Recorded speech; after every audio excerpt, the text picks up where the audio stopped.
Diriwayatkan oleh Imam Ahmad bin Hanbal dalam musnadnya bahwa ada seorang laki-laki yang bernama Nuaiman. Ini Nuaiman di kehidupan Rasul sallallahu alaihi wasallam ada orang yang seperti itu gitu. Orang yang sering minum minuman keras. Rasulullah SAW marah, murka. Rasulullah kalau yang berhubungan dengan Rasulullah tidak marah. Tapi kalau sudah berhubungan dengan agama, Rasulullah SAW adalah orang yang paling marah, orang yang paling istiqamah dalam kebenaran. Maka Rasulullah panggil Nuaiman, apa yang kau lakukan? Dia katakan, aku minum minuman keras ya Rasulullah. Rasulullah cambuk dia. Kemudian dia bertobat kepada Allah. Kemudian ketahuan lagi minum. Kemudian dicambuk lagi oleh Rasulullah SAW, sehingga sebagian sahabat memukul dia dengan pukulan yang banyak. Sehingga apa yang berlaku? Sebagian sahabat mengatakan, la'natullahi ala Nuaiman. Semoga Allah melaknat Nuaiman. Dia mempermainkan Rasulullah. Dia bilang sudah mau taubat tapi minum lagi. Dia bilang sudah mau taubat tapi minum lagi. Maka Rasulullah SAW mengatakan, la tal'anuh fa innahu yuhibbullah wa rasulah. Kata Rasulullah, jangan kamu laknat Nuaiman, karena dia itu cinta sama Allah, cinta sama Rasulnya. Dalam riwayat dia dicintai Allah dan dicintai oleh Rasulnya Muhammad sallallahu alaihi wasallam. Ibn Majah menceritakan bahwa Nuaiman ini pernah suatu waktu diajak oleh Sayyidina Abu Bakar pergi ke negeri Syam. Negeri Syam itu di mana? Seperti yang diceritakan tadi, antara daerah Suriah, Lebanon, Yordania, kemudian Palestina. Daerah seperti itu. Umumnya orang Quraisy pada masa itu mereka memiliki rihlah berdagang, membeli dagangan ke Syam, kemudian dijual lagi di kota Makkah. Ketika itu Rasulullah SAW didatangi Abu Bakar. Sayyidina Abu Bakar mengatakan kepada Rasulullah, ya Rasulullah, saya mau izin ya Rasulullah. Mau apa? Saya mau ajak dua sahabat kamu ini ikut berdagang ya Rasulullah. Siapa kata Rasul? Nuaiman. Kata Rasulullah SAW, Nuaiman kamu mau ajak? Mau ngapain? Biar seru-seruan aja ya Rasulullah. Kata Rasulullah, ya sudah, saya izinkan kamu bawa Nuaiman. Ketika itu Sayyidina Abu Bakar membawa Nuaiman sama satu sahabat namanya Suwaibid ibn Harmalah. Siapa namanya? Suwaibid ibn Harmalah. Ini sahabat Rasulullah SAW yang memiliki sifat yang berbeda-beda. Kalau Nuaiman ini aneh. Pernah Rasulullah SAW dibawain makanan banyak, dikasih Rasulullah, dikasih sahabat semua. Semuanya sudah makan, tiba-tiba si Nuaiman ini, sahabat Nabi Nuaiman mengatakan kepada Rasulullah, ya Rasulullah, ini yang penjualnya, tolong engkau yang bayar ya Rasulullah. Makanan udah habis. Makanan udah habis, Rasulullah SAW bingung, saya yang bayar. Akhirnya Rasulullah katakan kepada sahabat, ayo keluarkan uang, kita patungan, kita bayar. Rasulullah aja dimainin, apalagi kita orang. Sallu ala Nabi Muhammad. Nuaiman diajak Sayyidina Abu Bakar. Kata Rasulullah SAW, benar kamu mau ajak Nuaiman? Iya ya Rasulullah. Diajaklah akhirnya. Diceritakan dalam riwayat Ibn Majah, diceritakan juga dalam Siyar A'lam An-Nubala, diceritakan juga dalam musnadnya Imam Ahmad bin Hanbal, dalam riwayat Imam Ahmad bin Hanbal.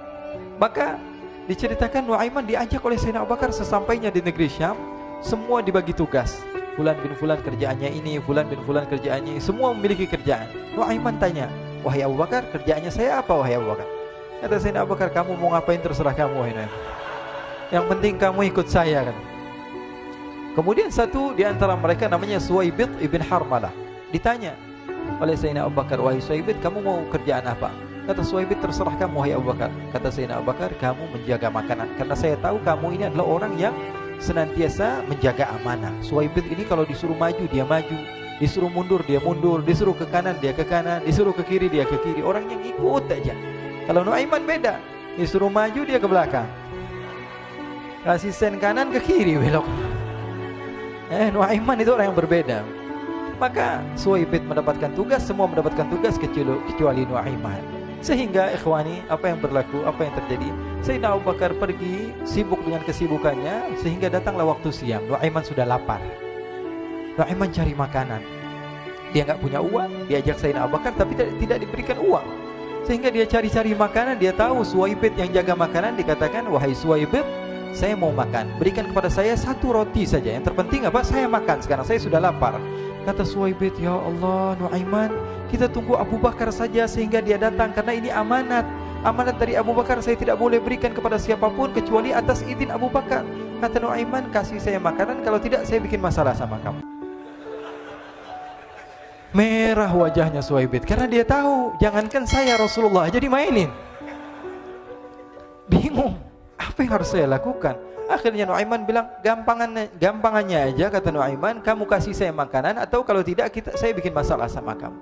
Bingung Suhaib pikir panjang. Setelah itu dia katakan, ya sudah Nuaiman, saya tetap mau jaga amanah Abu Bakar, karena saya takut ini adalah perintahnya Allah, perintahnya Rasulullah SAW, dan perintah daripada Abu Bakar, sahabatnya Nabi. Kata Nuaiman, kalau memang begitu kamu maunya, ya sudah, berarti kamu ngajakin berantem sama saya. Nuaiman pergi ke pasar. Dia cari-cari tempat penjualan hamba sahaya. Dia lihat-lihat beberapa hamba sahaya. Ini berapa harganya? Ini katanya 10 qalanis. Ini berapa? Ini harganya, hitungan orang zaman dahulu, kita sih hitung seperti dirham, berapa ratus dirham gitu, 200 dirham. Yang ini berapa? 300 dirham. Yang ini berapa harga hamba sahaya? 300 dirham. Harganya antara 300, 200 sampai 100. Kemudian Nuaiman mengatakan kepada penjual hamba sahaya tersebut, saya punya juga hamba sahaya, tapi saya jual cuma 20 dirham saja, murah. Katanya, apa benar ada hamba saya harganya segitu? Iya, karena dia punya aib, ada kekurangan. Apa? Nanti kalau kalian tangkap, dia bakalan teriak, saya ini bukan hamba sahaya tapi orang merdeka. Akhirnya semua orang berkumpul mau beli. Ini Nuaiman sama Nuaiman diajak ke Suhaib bin Harmalah tadi. Kata Nuaiman, itu ada orang yang berdiri sedang menjaga makanan, itu hamba sahaya saya, tangkap saja. Oh baik. Diberikan uang 20 dirham, dimasukkan oleh Nuaiman ke kantongnya, kemudian Suhaib ditangkap. Ketika ditangkap, Suhaib teriak, saya bukan hamba saya orang merdeka. Maka orang-orang tersebut mengatakan, saya sudah tahu kekurangan kamu. Ini memang kekurangan kamu, memang kamu, tapi saya tidak perlu dengan bacot kamu, yang penting kerjanya kamu gitu. Ya kan hamba saya untuk apa? Untuk kerja. Mau dia ngomong apa, mau ngomel terserah, yang penting dia mau kerja. Akhirnya ditangkaplah Suhaib dan dijual di pasar. Nuaiman punya uang banyak ini. Dia beli makanan, dia beli minuman, dia beli hadiah buat Rasulullah. Dia beli macam-macam di negeri Syam ini. Waktu itu adalah superpower, adidaya Romawi. Pada masa itu semua barang mahal, tapi Nuaiman banyak uangnya. Dia belanja ini, belanja itu, sehingga Sayyidina Abu Bakar pun pulang. Ketika Sayyidina Abu Bakar pulang, Sayyidina Abu Bakar cari, mana ini Suhaib? Kita semua sudah lapar. Kata Nuaiman dengan mudahnya dia mengatakan, sudah saya jual wahai Abu Bakar. Maka Sayyidina Abu Bakar bertanya, apa yang kau lakukan wahai Nuaiman? Diceritakan oleh Nuaiman dengan jujur. Nuaiman ini orangnya apa adanya, tapi nyusahin. Saya jual. Akhirnya dibawa oleh Nuaiman, Sayyidina Abu Bakar pergi ke mana? Ke pasar. Lalu dibeli lagi oleh Sayyidina Abu Bakar As-Siddiq Suhaib, yang tadinya orang merdeka menjadi hamba sahaya sebentar, kemudian dibeli lagi oleh Sayyidina Abu Bakar. Pulang ke Madinah, kisah ini diceritakan di hadapan Rasulullah SAW. Maka perawi mengatakan, fadhahikan nabiyyu hatta badat nawajiduhu. Ketika diceritakan kisah Nuaiman tersebut dengan Suhaib, Rasulullah tertawa sejadi-jadinya sehingga gigi geraham Rasulullah SAW nampak di wajah mata para sahabat. Sehingga perawi lain mengatakan, 1 tahun berlalu Rasulullah, setiap ada tamu yang datang pada Rasulullah, Rasulullah akan ceritakan kisah Nuaiman menjual Suhaib tersebut. Jadi ada ikhwani, jangan kalian kira Rasulullah SAW itu hidup di satu masa sahabat-sahabatnya itu seperti ustadz-ustadz yang khusyuk, yang kayak Habib bin Anis ini banyak. Bahkan ikhwani, mungkin di akhir karena masanya sudah habis, pernah suatu waktu Rasulullah SAW didatangi asyraf, delegasi dari beberapa negara yang ingin mengenal apa itu agama Islam. Sehingga mereka datang ke rumah Rasulullah SAW membawa unta, kendaraan yang ketika itu kendaraan yang paling mahal mereka miliki. Itu untanya yang paling mewah. Diikat di depan rumah Rasulullah SAW. Tamunya pun masuk, duduk bersama Rasulullah SAW. Di depan rumah Rasulullah SAW ada beberapa sahabat. Ada Sayyiduna Hamzah. Kalian tahu Sayyidina Hamzah adalah orang yang pemberani. Ada Sayyiduna Umar. Kalian tahu Sayyidina Umar adalah orang yang pemberani. Ada Sayyiduna Ali bin Abi Thalib. Ada Sayyiduna Sa'ad bin Abi Waqqas. 4 sahabat ini lagi nongkrong gitu depan rumahnya Rasulullah SAW, berjaga sebelum Allah Subhanahu wa taala turunkan ayat wallahu ya'simuka minan nas. Ketika mereka sedang asyik duduk, tiba-tiba Nuaiman datang. Ini Nuaiman kalau datang pasti bikin sesuatu yang aneh. Bahkan dikatakan tidaklah Rasulullah SAW dalam keadaan bersedih, kecuali Nuaiman datang Rasulullah akan tersenyum. Jadi sebagian sahabat itu senang kalau sudah Nuaiman datang, pasti Rasulullah bahagia. Tapi ketika itu Nuaiman datang, ingin duduk bareng-bareng Sayyidina Hamzah. Sayyidina Hamzah katakan kepada Nuaiman, bercanda begitu. Nuaiman, kamu lihat unta orang datang dari luar Arab ini. Lihat, kata Nuaiman, ini besar banget ini, badannya besar gitu. Dagingnya pasti banyak. Iya nih, kalau kita sate enak nih ntar malam. Kata Nuaiman. Kata Sayyidina Hamzah, apakah kamu berani? Kata Nuaiman, saya berani aja asal kalian gak bilang sama Rasulullah. Kata Sayyidina Hamzah, benar wahai Nuaiman, benar kan? Akhirnya Sayyidina Hamzah lupa masalah itu, cuma bercanda-bercanda saja. Sayyidina Hamzah lagi asik sama Sayyidina Umar, Sayyidina Ali. Tiba-tiba apa? Ternyata ketika dia melihat unta tersebut sudah pisah antara kepala sama badannya. Nuaiman mengatakan, wahai Hamzah, ini unta saya sudah potong, saya mau pergi sebentar. Kalau Rasulullah cari saya, tolong jangan beritahu di mana saya. Nanti kalau keadaan sudah aman, mari kita nyate bareng-barengan. Ini ada yang seperti itu di zaman Rasulullah SAW.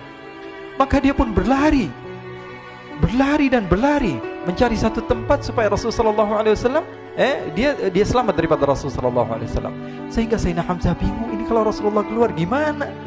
Ada Hamzah Asadullah, ada Ali bin Abi Thalib, ada Umar, gak bisa jaga kendaraannya, tamunya Rasulullah Sallallahu Alaihi Wasallam. Akhirnya benar apa yang terjadi, ikhwani. Rasulullah SAW tamunya mau pulang. Ketika dia buka pintu tamu melihat apa? Untanya sudah begitu. Mereka teriak, wa naqatah, unta kami wahai Muhammad. Baru mau kenal Islam, unta kami, kendaraan kami sudah dibuang. Rasulullah SAW lihat Sayyidina Hamzah, lihat Sayyidina Ali. Mereka gak bisa ngomong, mereka hanya bilang apa? Nuaiman ya Rasulullah.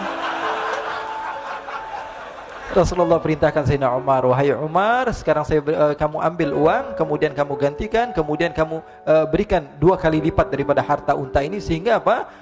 Agama Islam tidak didengar dengan sesuatu yang tidak baik di luar sana. Akhirnya diberikan harta, diberikan unta yang baru dan diberikan harta yang lebih untuk orang tersebut, sehingga orang tersebut tidak menjelek-jelekan agama Islam. Kata Rasulullah SAW, dan sekarang waktunya kita balas dendam sama Nuaiman. Nuaiman ternyata berlari tempat yang jauh sampai hampir keluar dari kota Madinah.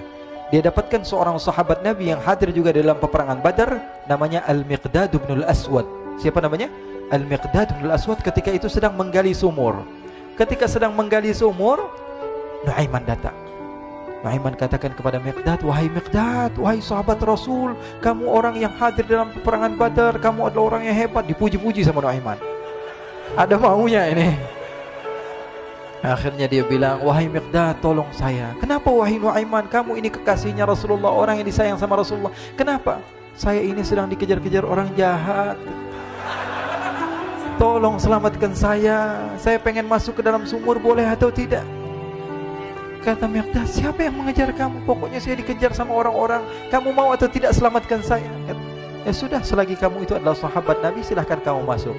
Masuk akhirnya Nuaiman ke dalam sumur tersebut. Lalu Nuaiman mengatakan, wahai Miqdad, dia keluar lagi.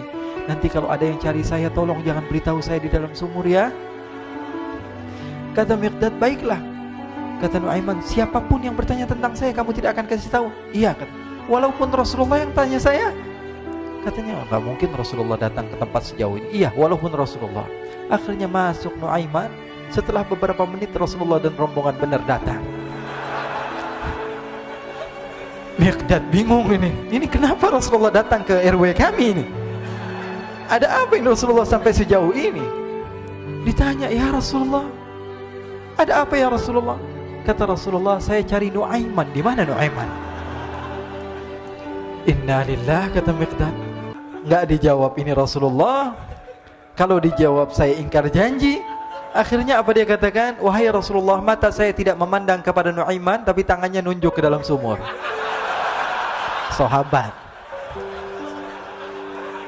Apa dia bilang? Mata saya tidak melihat kepada Nuaiman, tapi tangannya nunjuk ke sumur. Akhirnya dibuka sama Rasulullah, Nuaiman muncul. Kata Rasulullah, Nuaiman, kamu bikin malu saya, wahai Nuaiman. Ya Rasulullah, yang bersalah bukan saya, tapi orang yang mencari saya bersama kamu ya Rasulullah. Akhirnya Rasulullah nengok siapa, ternyata Nuaiman sudah lari kabur. Sallu ala Nabi Muhammad.